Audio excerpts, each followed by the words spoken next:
Да, се враќаме во студиото, како што најавивме, тука ги имаме Борјан Ѓузелов и Сафет Бишевац, но пред да почнеме со разговорот, ќе одиме со едно вклучување во Крива Паланка.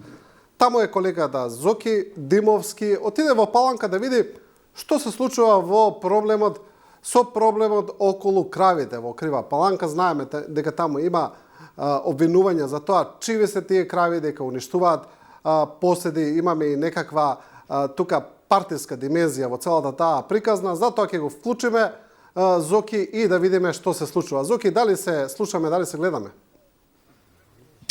Да, сејата, се слушаме. Добар ден од атарот на Кривопаланичкото село Добровница, каде што со нашиот снимател евидентиравме голем број на штети тука на нивите во Кривопаланичкиот атар. Како што гледате, тука има зелка која што е уништена. Овој проблем, како што велат мештаните од Кривопаланичкото село Добровница, меѓутоа и од другите села околу овој град, велат дека трае со децении. Тие се обратија до телевизија 24 да го евидентираме овој проблем, меѓутоа, како што кажа, и пластично да ни објаснат зошто овој проблем не се решава со децении од страна на институциите.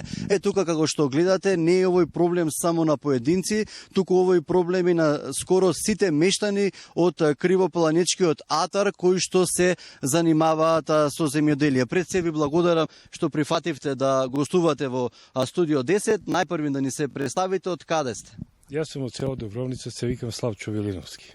Еве зашто се работи, гледав имаше објави на социјалните мрежи каде што за жал имаше некои конфликти помеѓу мештаните и собственичките на овие говеда. Колкава штета до сега има во овие кривопаланички села од говедата кои што можам да кажам и да потврдам според она што го видов, кој што ни го кажавте, слободно се шетаат низ нивите и прават огромни штети.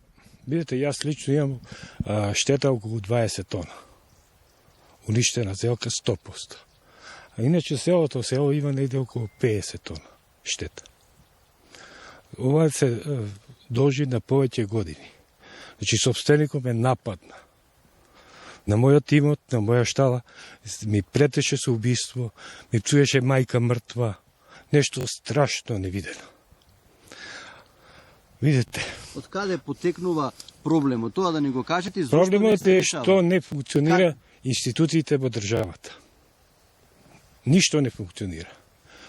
Значи, Гоце не е проблем као Гоце. Гоце е систем изграден со години. Уназад 20 години. Систем кој функционира безпрекорно. Се е страх, паника меѓу населението. Страшно ништо. Со колку говеда располага и каде е проблемот? Што е проблемот? Еве накратко во најава кажав, меѓутоа што се случува во овие атари на Кривопаланичките села? Па види, таа стока е бездомна. Само е собственост за продавање на газдата. Иначе се шпекулира дека бројката не е над 800 грла. Бездомни, без штала, без испаша. Значи, по целите имоти на општината, по градот, утрово у градинката, у дворот имало стока. По улиците. Значи, невидено. Ова не се гледа у нормален свет. Дали конечно институциите започна нешто да преземаат? Освен полицијата, никој друг. Значи, тоа што ќе преземе полицијата не се спроведува. Тоа што е надлежност на полицијата, до тука застанува. Никој ништо не презема. Можам да констатирам дека има околу 500, како што ми кажавте, говеда кои што слободно се движат низ атарите. 2 години на крв. Значи, околу 500 грла се биле на регистрација. Меѓутоа, од тие има природени, прикупени, дотерани. Не знаеме, просто ние не знаеме што се случува. Значи, државата нема контрола. Системот нема контрола. Он е појако од системот и од државата. Значи има 500 говеда кои што немаат штала. Так. Кога ми се он заканува на мене, малиот нека пушти. Добро, не мора сега, тоа ќе го објавиме во подоцнешните информативни појаси. На мене лично ми се закануваат на социјалните мрежи со убиство. Кој го нарачува тоа? И кој стои за тоа не знаеме. А тоа е поради тоа што не функционира системот. Значи, Гоце е појак од целиот систем од државата. Значи, како што тврдите, едноставно човекот, како што велите, има штала, односно една штала за 500 говеда, без храна, без ништо, и тој добиток... За 10 говеда нема Он штала. нема штала за 20 кокошки. Нема штала за 10 говеда на кара, а 500-600 чува. Све е пуштено на паша. Над минус 30 се овака надвор. Легат, на снег. Нема една бала сено. И он обстанува, нас ни прави штета, не може да обстанеме. Значи се храни практично со вашите земјоделски послови. Так. Господинот еве соселанецот кажа дека системот не функционира. До сега претходно во разговор ми кажавте дали има полицијата кривични пријави, што презема Агенцијата за храна и ветеринарство и каде е закочена целата работа, односно дали не има преземено јавното обвинителство. Значи, во последните денови, откако се случаат тие вербални напади на собствениците на земјоделските производи, значи полицијата стоеше од првиот ден со нас. Значи, колку има принесено кривични пријави, тоа само тие го знаат. Иначе друго институциите, ние како што сме запознаени, ајде да не биде лаички, ама јас мислам дека целата работа ја покрива само јавниот обвинител. Значи, обвинителството не презема ништо против поранешниот собственик на говедата, така да ние остануваме немотни и едноставно ќе дојде време да се самоорганизираме за да се браниме од него. Тогаш може ќе се појави некој таму. Ви благодарам за разговорот. Еве тука пред да се одјавам, само да кажам дека овој проблем, како што кажуваат мештаните, трае речиси една деценија, инаку од Агенцијата за храна и ветеринарство пред половина час ни потврдија дека досега се одземени 20 на крави од поранешните собственички, тие се пренесени на соодветно место, меѓутоа тоа потврдија дека инспектори на Агенцијата за храна и ветеринарство практично биле попречувани од собственичките да ги одземат и останатите крави, како што тврдат овие мештани, околу 600 крави со кои што располагаат собственичките. Има повеќе кривични пријави за уништување на земјоделски посеви, меѓутоа и за агресивно однесување и за напади кон мештаните. Како ќе заврши оваа цела проблематика, очекуваме да видиме во наредните месеци. Од Агенцијата за храна и ветеринарство ни потврдија дека нивни екипи со засилени акции по натаму ќе бидат тука во Кривопаланичкиот атар со цел да го одземе целиот добиток од поранешните собственички, кој што за сега практично е одземен само на хартија. Сеат? Да, Зоки Димовски од Паланка, ти благодарам за информациите, ти благодарам за извештајот, секако стануваш во Паланка и во дневникот, во вестите ќе видиме повеќе информации за ова, се надевам дека имаме и повеќе одговори од институциите. Се враќаме тука во студиото, како што кажав, тука се нашите гости Сафет Бишевац, поранешен пратеник, Борјан Ѓузелов, политиколог. Почитувани, ви благодарам што дојдовте, што сте тука. Видовме дел од македонското општествено, јас би кажал, секојдневие, се разбира, тука има доста и други прашања. Отприлика, тоа е на линија за она и што ќе зборуваме. За функционирањето на нашиот систем, за корупцијата, за правосудството, за институциите и се разбира за политиката. Сега гледаме, еве, кога сме кај правосудскиот систем, она што е интересно и што е примитливо е дека власта, предводена од премиерот Мицкоски, речиси секојдневно врши директни напади врз судскиот систем или директни обвинувања. Како сакате, дека тој е неефикасен, дека зема премногу пари, дека премногу пари се трошат за него, се прават споредба со европските држави и дека тој не испорачува резултати. Еве, Ѓузелов, почнуваме со вас. Што мислите за ова како појава? Зошто се случуваат сега овие едни константни, директни обвинувања кон судскиот систем? Ќе предискутирам тука неколку тези, па мислам дека гледачите сами ќе може да дојдат до некаков свој заклучок. Значи, неоспорен факт е дека правосудниот систем недоволно го спроведува владењето на правото, недоволно гони корупција и е на некој ниво не е ефикасен. Но од друга страна, ова вие што го велите, значи тој некој континуиран сега јавен напад врз правосудството од страна на премиерот, односно на извршната власт, е исто така спорен, особено бидејќи се базира на неколку премиси кои не се баш целосно точни. Најпрвин, значи премиерот вели, еве да го земеме најпрвин ова што е сега неодамнешно, поврзано со финансирањето. Значи, некако целосно таа дискусија за финансирањето на судството, односно за недоволното финансирање, се сведе на тоа дека ќе се зголемуваат платите, односно дека судиите бараат повисоки плати, но тоа не е баш така, туку согласно принципите на Советот на Европа, треба да има одреден дел од буџетот кој треба да биде целосно алоциран на правосудната власт, како една од трите власти во државата. И ние имаме преземено таква обврска со законот, ако не се лажем, од 2009 година за финансирање на судството, каде што дел од нашиот GDP ние треба да го алоцираме на правосудството. Ние изминативе 15 на години алоцираме половина или помалце од тоа што сме испланирале. Сега точните бројки во моментов ги немам.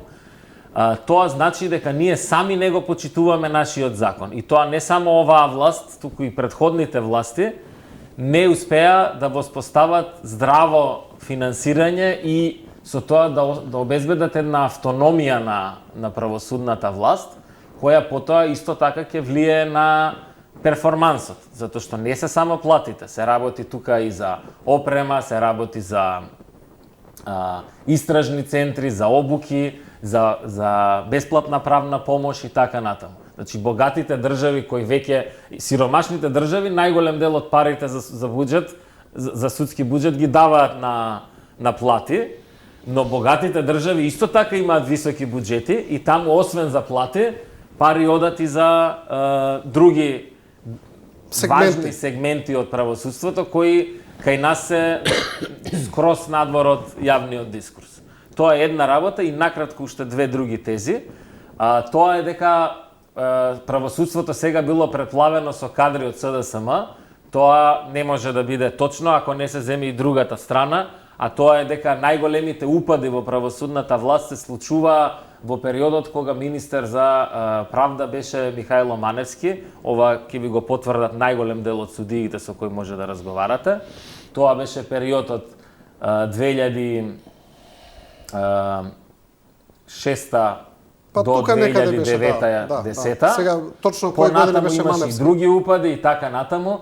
Значи, тука се направи еден цел ресет на системот, влегоа многу нови кадри, дел од нив беа многу лојални на тогашната политичка гарнитура и така натаму, така што проблемот со правосудството е повеќе слоен и таа недоверба, која патем не е 2%, туку е доверба не е 2%, туку е 20%, што секако е исто ниско. Значи, повеќе слојноста на проблемот на вистина не може да се реши тоа со директен напад од едната власт врз другата власт, туку со соработка и со долгорочно партнерско работење како да се поправат тие работи. За жал тоа не го гледаме во моментов. Да, веројатно законски решенија, реформи. Бишевац, отприлика истото прашање и за вас. Ова што го кажа Ѓузелов во врска со довербата во судството, дека 20% од граѓаните имаат доверба во судството, всушност тоа се поклопува со некој бивш начин на водење на политика од страна на политичарите, кога они одат едноставно го следат јавното мислење и знаат дека луѓето и онака не му веруваат, дека можеби таму е најлесно да се напаѓа. До некаде само. Таквиот однос кон правосудниот систем си има своји причини. Тој правосуден систем во изминативе децении, ако сакате, постојано не го испорачува нештото за што е поставен. Треба да право раздавање. дели правда, да одредува на вистински начин, да ја одредува казнената политика за сите оние што ќе го прекршат законот. Факт е дека добар дел од тој систем е партизиран. Факт е. Особено клучните играчи во тој систем се секогаш луѓе кои се блиски до извршната власт во тој момент во кога се. И тоа не подразбира, ние имаме чуден пристап кон целата работа. Например, за обвинителот мислиме дека треба да биде независен. Независен кога на таа позиција те избира одредена политичка гарнитура.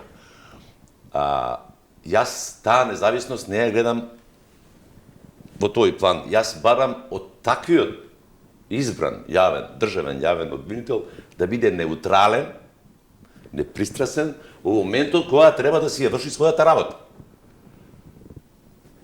Формално он мора да биде оној кој ќе се бори за заштита на системот, на правилата кои системот ги одредил, кои важат во тој момент, и тука да нема бирање дали некој ми доаѓа од мојата партија, од другата партија, од третиот табор или четвртиот табор. Реформите, да се надоврзам делумно и на ова што го кажа Гюзелов. Реформите кај нас се подразбираат во овој момент сега всушност само дали ќе имаат поголеми плати, ни треба поголем буџет, точно е дека треба поголем буџет. Но тој поголем буџет требаше да биде обезбеден и од претходната власт, И од претходната. И од претходната. Го немаме тоа. Значи, работите не одат во правец во кој треба да одат. Имаме еден многу индикативен пример кој се случи во соседството кај нас, Албанија, например. Таму Еди Рама дојде во една ситуација со ветингот на судиите и обвинителите, да го направи ветингот и покрај тоа што Европа, Западот, како што ние милуваме да кажеме, беше изрично против. Но Рама го направи ветингот. И драстично се подобри состојбата со правосудството во Албанија. Морате некогаш да преземете и чекори кои можеби на прва ќе ви донесат, нема да бидат прифатени на начин на кој треба да бидат прифатени. Но не можете да негирате дека со некакви полурешенија како СЈО, која беше синоним за некакво обезбедување правда, се претвори во негација на правда, се претвори во нешто што рекетира, во нешто што извлекува директна корист, нешто што служи за договарање меѓу тогашната владеачка гарнитура и оние кои требаше да одговараат пред законот, да се претвори во класичен рекет. Сакам да кажам, ни треба сеопфатен, системски закон, кој ќе ги врати работиве на вистински колосек. За тоа ќе треба време, се разбира, но факт е дека и самите суди и самите обвинители се знаат меѓу себе. Точно се знае дека не станува збор за сите суди во државата дека се корумпирани, таман работа. Се сите обвинители апсолутно корумпирани, таман работа. Тука се поставува прашањето дали сакаат меѓу себе да се прочистат или не. Имено тоа ми беше мојамето. Сега не можете вие да очекувате дека некој друг страна ќе дојде и ќе ви тоа ќе ви кога е од страна е веднаш спорно. Тоа е исто како вас сега Така, новинари да ви регулира некој од надвор. Имено за секој кој ќе се обиде на тој начин ќе биде еве се меша во независноста на судството, сака да влие, сака контрола. Можеби делумно и има тоа, не негирам, но факт е дека ако вие однатре како систем, исклучително важен систем, бидејќи тие се посебна независна власт, исклучително важен систем, мора да најдат начин да покажат со прст или да кажат господа, овие работи се неприфатливи за еден судија. Добро, дали Тргнувајќи од, да речеме, некакви етички или морални начела каде што се подразбира дека судијата треба да биде пример на некој со чест, достоинство, образ, етика, морал, и дали треба да биде платен? Треба да биде платен, се разбира дека треба да биде платен. Ама и треба да ја работи работата како што треба. Дали еве повторно ќе се вратиме на пораките кои ги упатува премиерот, кои секако се сами по себе проблематични бидејќи доаѓаат од првиот човек на извршната власт кон друга, кон судска власт. И сега тука зборуваме за ова што го спомнавте и двајцата. И двајцата, на пример, се согласувате дека судството е партизирано. И тоа е неспорно, мислам дека во државата секој тоа го знае. Дали имаме една теза, на пример, на професорот Фрчковски, кој вели вака: во моментов власт, еве да речеме, владеачката структура, предводена од ВМРО ДПМН, има власт на сите нивоа. Има претседател, има влада, има парламент, сега има и локална самоуправа, целосна. Тој вели, обвинителството е последна брана пред целосно превземање на државата. Тоа е неговата теза, се разбира. И сега имаме едни секојдневни напади на премиерот врз судството и тука веднаш се создава еден страв, дали сега не зборуваме за искрена намера негова да го прочисти судството и тоа да се работи независно како што треба и објективно, или се работи за обид за превземање и на тоа таму што не е превземено. Мислам дека ќе се оди порано или подоцна на условно кажано некое преземање, ама од друга страна не мислам па сега дека во моментов па обвинителство е некаква брана, бидејќи никогаш не ни било затоа претходно. ги кажувам теза, че се е тоа релативно и која ќе само една мало допрецизирање. Не е судството само по себе партизирано, тука има повеќе нијанси, повеќе интересни групи кои влијаат. Значи судството е под влијание и е недоволно моќно да, односно мнозинството суди веројатно не се доволно моќни да се одбранат од тоа влијание. И сега ако ми дозволите на кратко, бидејќи имам докторирано на темава, значи практично постојат некои три групи нема да одиме во пропорции, ама има некои три групи на суди. Има онакви на вистина кои се со интегритет, кај кој никој не ни пробува да се јави затоа што нема кој да крене таму слушал. Такви има и обвинители. За жал тие не се многу и тие не се тие што ги диктираат правилата на игра.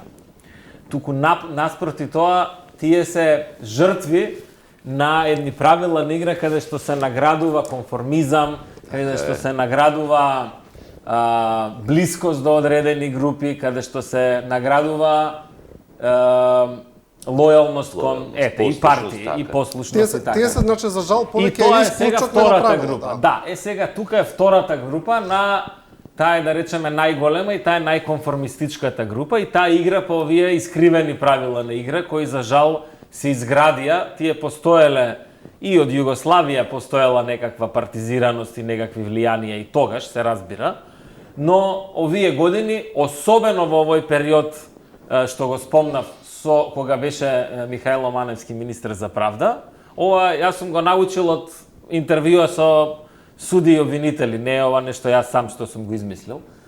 Тој период е периодот каде што во најголем дел се јавува таа една внатрешна нивна професионална несигурност, каде што се гради овој конформизам, затоа што ако не играте по тие правила, нема да бидете унапредени на повисоко место, а можеби, ако сте многу гласни, може да бидете и префрлени во суд за прекршоци или пак воопшто да бидете и разрешени. Значи имаме такви случаи кои потоа паднаа на Страсбур, имавме случаи кога се менува годишните распореди на основниот суд во Скопје за да се тргнат одредени тешки судии, нели судии со интегритет од АКМИС системот за да не судат притвори за обвинетите од СЈО и така натаму. И има една трета група, тоа се тие класични перјаници кои играат со одредени партии. А инаку овие што се најголемава група на конформисти, тие за жал играат и на едната и на другата страна. И гледаат да бидат чисти, тие не одат во некоја тешка крајност. Мислам, имаше крајности во тие крајни години на владење на Груевски, кога имаше експлицитни влијанија. А ова се друго е некаде измеѓу и тоа практично го рефлектира не само овој судски систем, тоа и во другиве институции го забележуваме, кај што имаме службеници кои цело време или ќе гледаат да префрлат работата на некој друг, а они да бидат чисти, не сме сработиле ние ништо, ама ништо не сме ни сгрешиле, а има тие некои главни перјаници кои ги диктираат правилата на игра. Отприлика, Значи, истиот принцип. Да, отприлика вака малку посоциолошки има тука повеќе нијанси, така да еве на кратко да се вратам на прашањето, за жал обвинителството не било брана и не е ни сега брана, а дека во еден момент кога ќе се смени републичкиот на еден или на друг начин, претпоставам дека ова е малце играње на таа карта да се создаде јавно мнение за тоа да се случи, дека после ќе се стави полојален човек, ќе се стави. А претходниот исто така имаше многу спорна биографија, имаше подобри кандидати и така натаму, така што овој систем на негативна селекција едноставно промовира послушништво и такви се и постоечките со честни исклучоци лидери во правосудниот систем. Да, Зборам добро- луѓе кои се на највисоки позиции. Добро, во однос на смената на обвинителот нема што да се претпоставува. Владеачката структура му изгласа недоверба во собранието. Но тоа беше нели пред Кочани, па потоа тој процес некако Добро, еве, помина во втор скоро план, да. пола година Бишевац од тогаш. истото се обидували со овие обиди премиерот да го превземе суството или има искрени намери за реформи? Јас само можам да кажам тоа што јас го очекувам од тоа. За прашањето веројатно е многу по би требало на премиерот да му се постави. Не мислам дека крајната цел на оваа јавна полемика, веќе бака можеме, бидејќи имаше и писма на судиите. Да. И тоа за прв пат со малку така да. по достоинствен тон. Така е, значи, ама тоа веќе покажува дека атмосферата во општеството е така да може да комуницирате и на тој начин и дури и со највисоките, што е исчекор напред во времето на Груевски или на ова тоа. Па исчекор од конформизмот е така да добро е. Да, значи да речем, Да. тоа ми е муабет.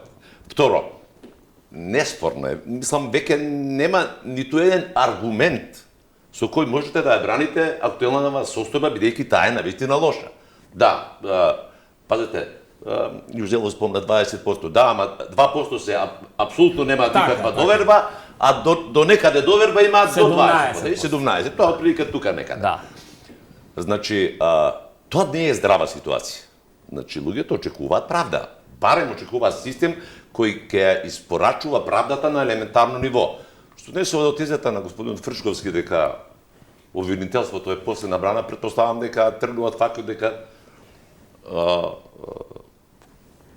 актуелно државен јавен обвинител е поставен во времето на владата на СДСМ и ДУИ, а како што и практично еден од клучните обвинителот за Абази, за организиран криминал и корупција, тој е еден од клучните алатки во целиот тој обвинителен систем, е поставен формално избран. Избран од обвинителите. Од обвинителите, така е, формално избран од обвинителите, но апсолутно човек близок до една политичка гарнитура која сега е во опозиција.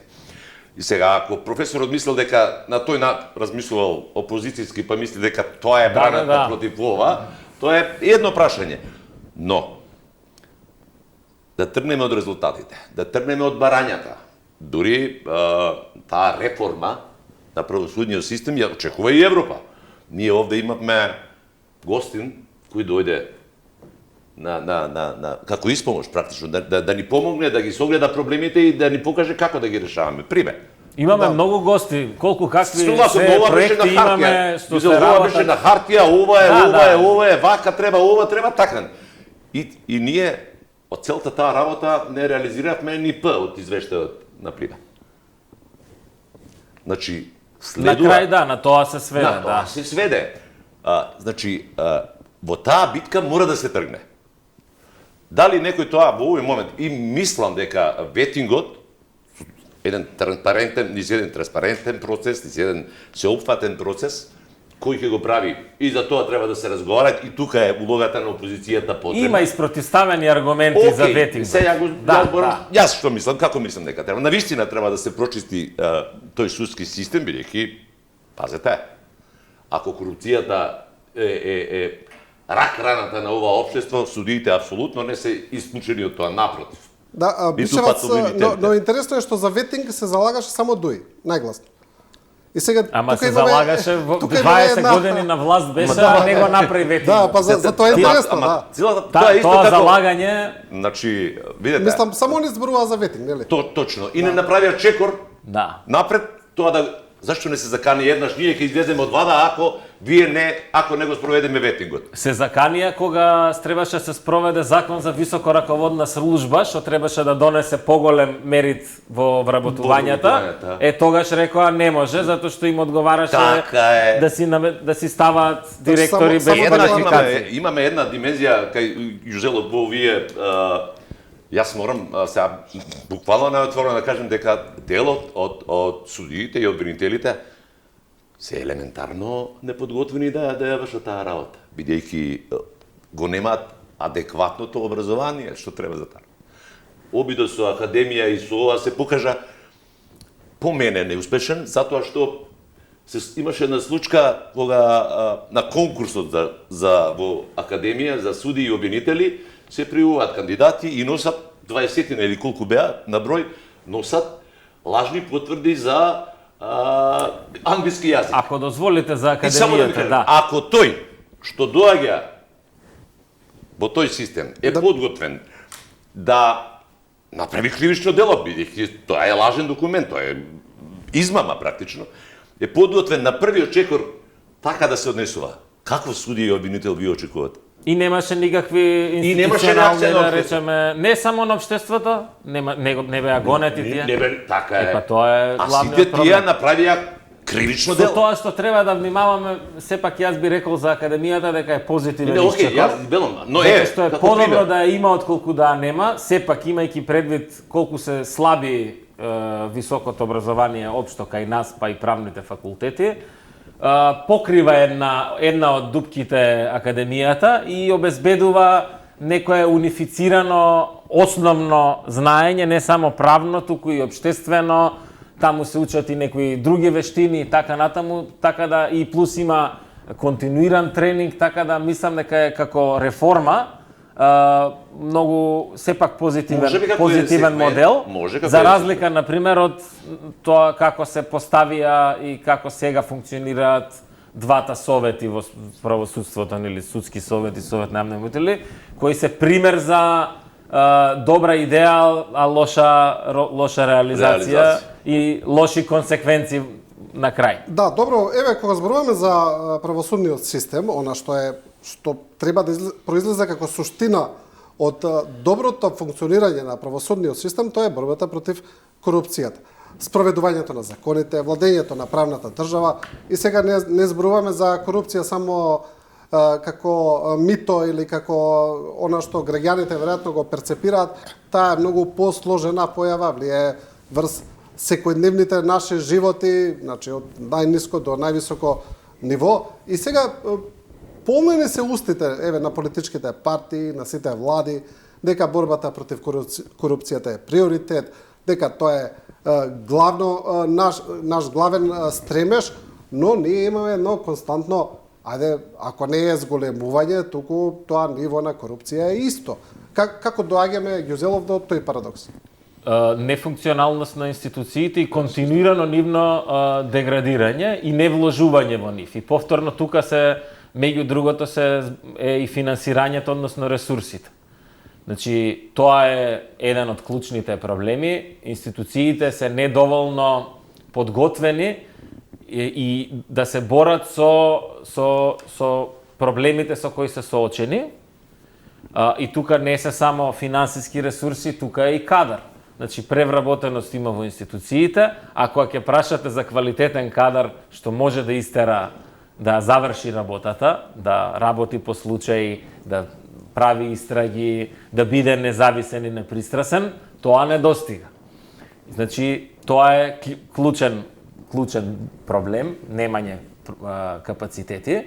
Други два проблеми кои произлегуваат од ова е недоволна институционална соработка. Значи, институциите меѓу себе уште комуницираат и покрај многу странски проекти за интероперабилност и така натаму, уште и целата таа идеја дека треба да се дигитализираат работите. Ако за најситна обична работа јас како граѓанин треба да одам 3 пати во УЈП за да добијам потврда за даночен резидент, еве сега после ова ќе одам таму.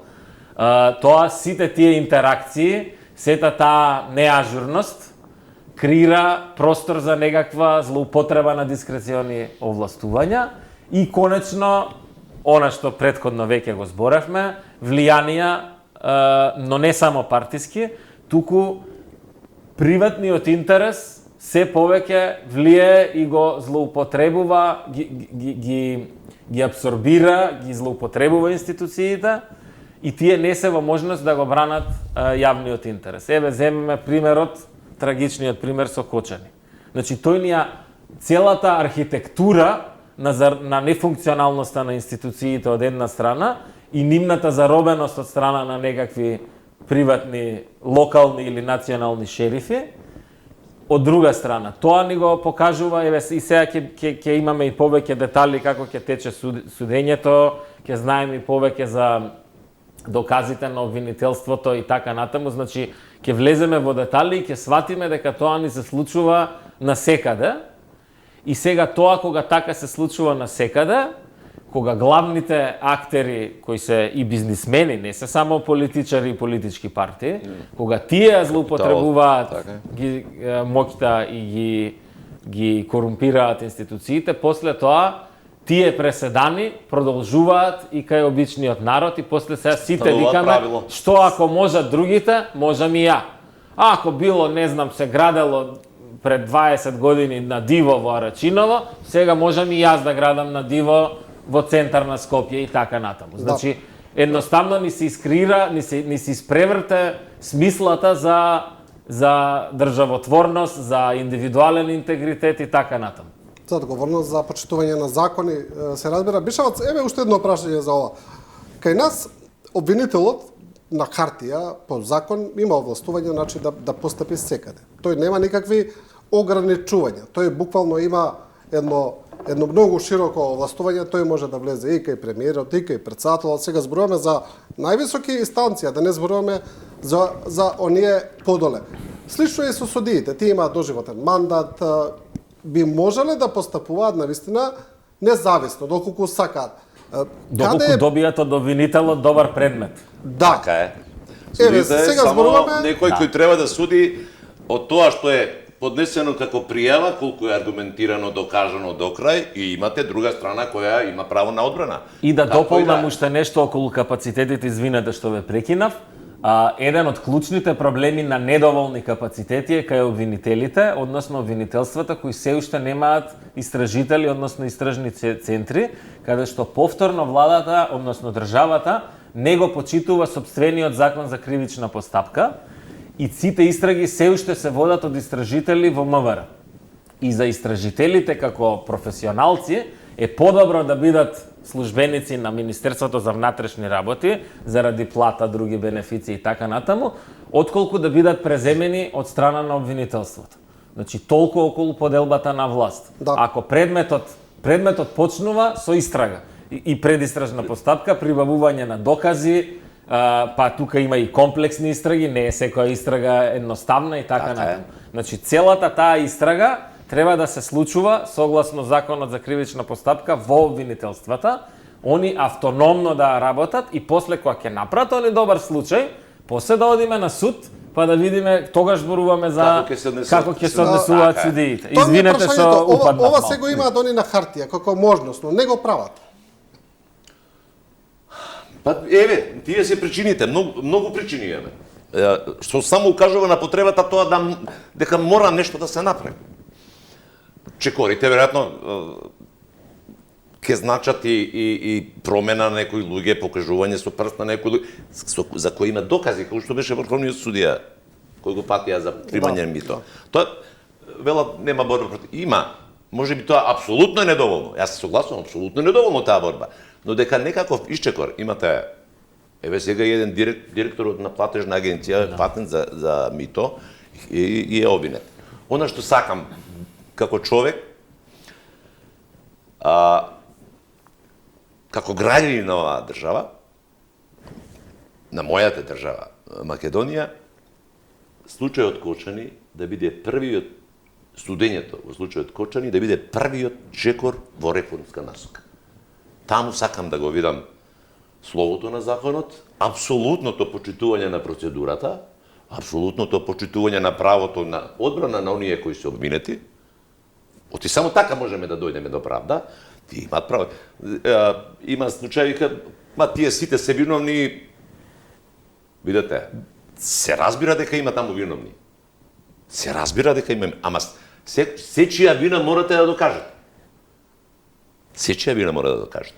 Затоа велам, случајот Кочини, иако е ужасна трагедија, ќе остане на совеста на оваа држава, Господ знае уште колку време, за мене треба да послужи како прв сериозен ичекор во правењето реформи во правосудството. Бидејќи таму Да ги ве имаме сите. дополнам ако може. Може, да, само да. Значи тука треба обвинителство да покаже што направило, како направило, кои докази, зошто, како. Тука треба да биде судијата, како некој кој треба мериторно да одлучува врз основа на она што му го понудија како доказ за сторени кривични дела и оние кои се обвинети во тоа што го кажуваат во своја одбрана. Таму треба да го видиме правесот. Ако тргнеме после овој случај во таа насока, мислам дека многу полесно ќе биде со сите се останато што ни е потребно. Се разбира и брзината и динамиката на процесот е многу важна во овој случај. Ѓузелов? Зборувајќи за Кочани и ова се што го кажувате се сложувам во најголема мера, но пак е тоа реактивно, веќе се случи Кочани. Така.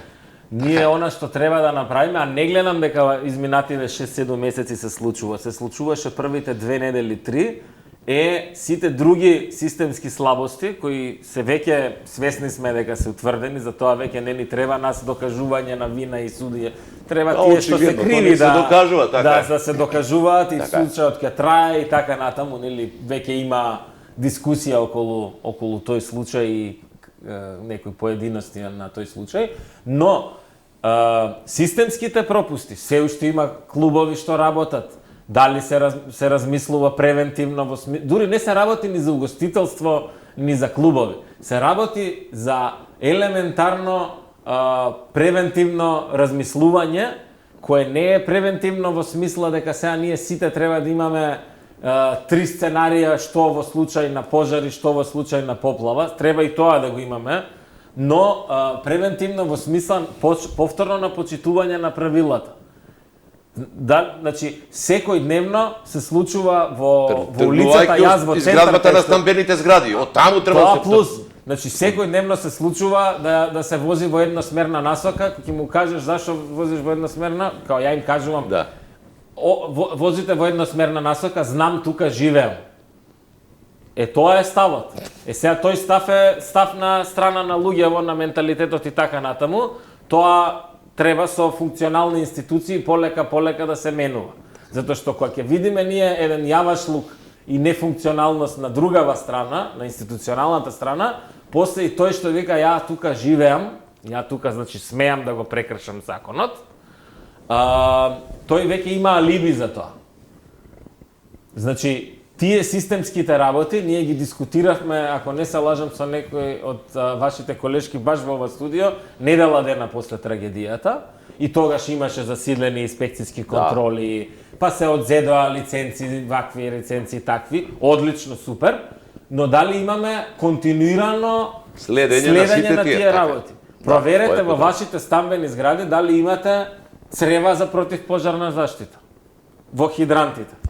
Затоа што некој ги крадел цревата. Значи, тоа се системските работи на кои ние веќе заборавивме. Да, за жал. Тука веќе свеста, менталитетот, Ама институциите треба некако казнат менталитетот, така како сега има се учат луѓето многу брзо да го сменат однесувањето со соодветна казнена политика. Јас ќе ми дозволите малку лично. Или кога ќе отидам на само малку лично. Видите, вчера ни се случи нешто. За 12 часа беа регистрирани 65.000 сообраќајни прекршоци. Добро, системот тестира. Пазете ја бројката. 2800 возачи поминале на црвено светло. 2800 возачи поминале на црвено светло. За неколку часа. За 12 часа. Да. Имате 1000 возила кои не се регистрирани, а се возат низ центарот на Скопје. Па тоа е општиот јавашлук. Тоа е Ама јавашлук. Тоа е делом, ајде што не е санкциониран заради тоа што институциите се безкапацитетни, не е моја работа, менталитет и така натаму внатре во институциите, но од друга страна мора да има неселективност на врвот. Ако на врвот работите се трули, тоа понатаму креира една токсичен однос кон авторитетот и кон државата. И зело се дека можеме додека мислат луѓето дека може да ја завршат работава со телефонски повикали. Тоа е најнепатриотското нешто што може да го направи. Апсолутно се согласувам. Има во германската филозофија една фраза уставен патриотизам. Тоа е практично вие сте патриот онолку колку што го почитувате уставниот поредок. Кај нас, за жал, не само во нашата држава, Добро, тоа во многу држави. Така е. Тука ние имаме како ние можеме да го изиграме поредокот за наш интерес, а после кога ќе седнеме негде, тогаш ќе збориме, ќе морализираме за ува тугите државата работи. нема студии, нема така. Добро, имавме уште еден флагрантен пример. Тоа е оно што се случуваше, да речеме, со девоградбите во Чаир, каде што тогашната градоначалничка излегуваше, кажуваше, значи имаме преку 30 како што кажа девоградби. И на тоа имаме изјава на премиерот кога е прашан и кога беше споредбата со Албанија, па вика ние не сме да уриваме, ние сме да градиме. Можеби малку и лаконска изјава. Мислам дека нема по флагрантен пример за непочитување на законот од тоа. И тоа се случува со децении, да бидеме искрени. Тоа е целата работа. И тоа е пак системски пропуст. Да. Што направи обвинителството во овие случаи?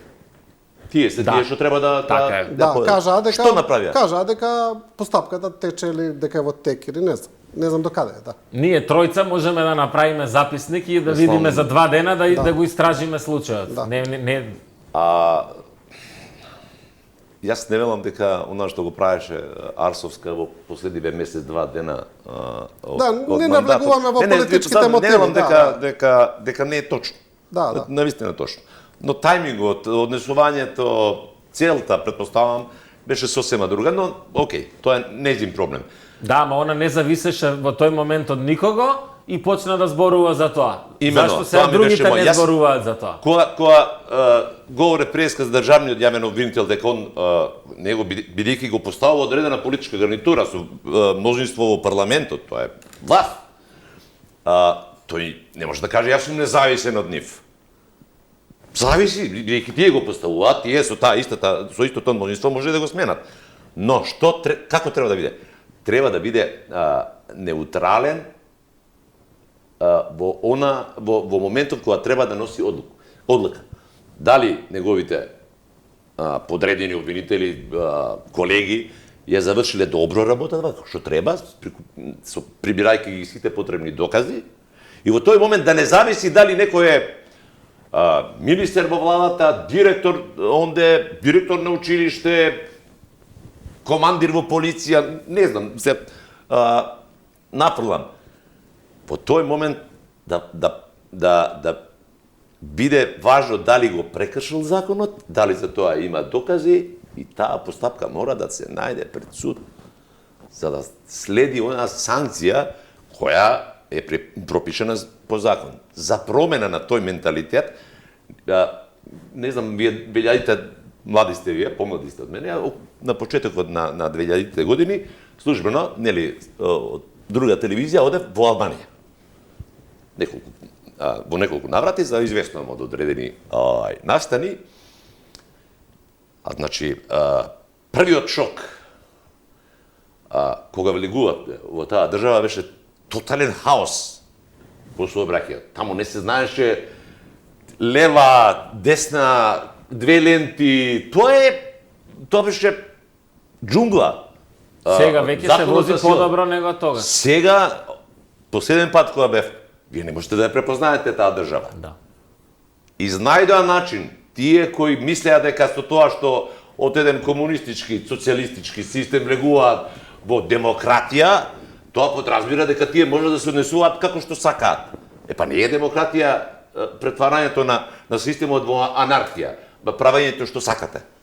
Има правила, има ред. Ама Албанија Почна институциите да ја работава.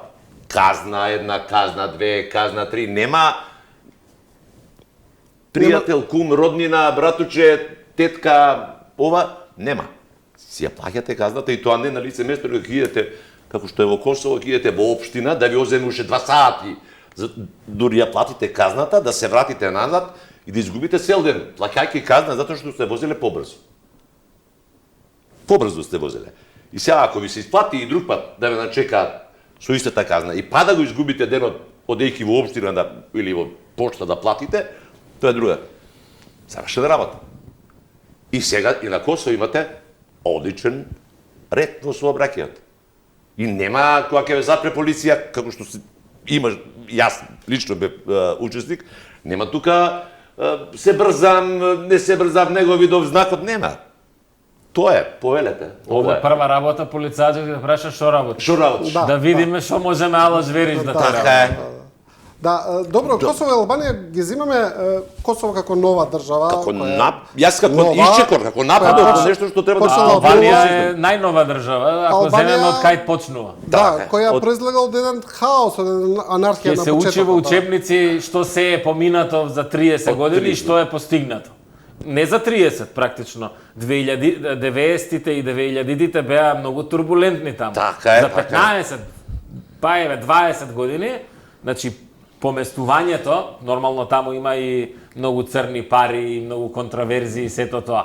Ама од стартната точка од која е почната и каде е стигната, на вистина тоа е фасцинантно. Сега прашање е дали ние од нашата стартна точка кај сме стигнати, тоа е дегутантно. Да, За жал. но да бидеме докрај објективни, Албанија има една геостратешка предност, тоа е една работа, второ, Албанија ги немаше пријателите кои ги има Македонија од почетокот на суверенството на оваа држава, се тоа фактори кои сериозно влијаја на она што се десува и дури ако еве сега пак ќе бидам толку слободен да кажам, до некаде и Тоа лицемерното ѓубре ние што го однесување на имаме европско. вардариште, што имаме ѓубре и што имаме ѓубре по улици не е ни заради бугарите, или заради грците, мислам. Именно се согласувам, затоа бе, ама Или он- нефункционалноста на институциите, кај што се треба сега на хартија да оди па некој таму ставил подпис, не стел, па да Апсолутно се е така. молиме. апсолутно Значи е така. таа бирократија нефункционално сегашна ние што имаме во И институциите, дури не е во никој крив за тоа. ова дигитално време, Така тоа се е. работи кои како да ви кажам, тоа не треба да размислувате за таа работа. Не би требало да имате било каков проблем. А вие морате да идете, вадите извод од матична книга на родени Не постар. и не постар од 6 месеци. Мислам, као нешто ќе ви се смени у И не можете изводот. да го извадите. Не тоа. може да го Или извади. ќе ви го тоа е или ќе ви го нефункционално. дадат со сгрешена една буква, бидејќи и такви работи има, само за да морате да отидете повторно и да замолите некој Добро, таму, абе, да те не молам бидеме за бидеме кафе. и фер малку, значи се воведе сега и дигитално давање на изводи, се смени законот да важат Да, дигиталните ама изводи. на да. Косово тоа трае 3 минути, кај нас трае 2 недели. Не функционира секогаш. Да, добро. Тоа ми е моабетот. На крај конечно сепак одлучува човек со притискање на копче, а на Косово е системот автоматизиран до таа мерка што фалате 2 евра и добивате извод. Завршена работа. Да. Добро, за жал ни остана доста прашања неодговорени, доста теми, тоест за дискусија, но толку е времето. Ѓузелов Бишевац, ви благодарам за учеството. И благодарам за поканата. Благодарам. И со ова го завршуваме и ова Студио 10, почитувани гледачи, останете со нас. Останете со програмата на Телевизија 24 за брзо ќе ги видите вестите.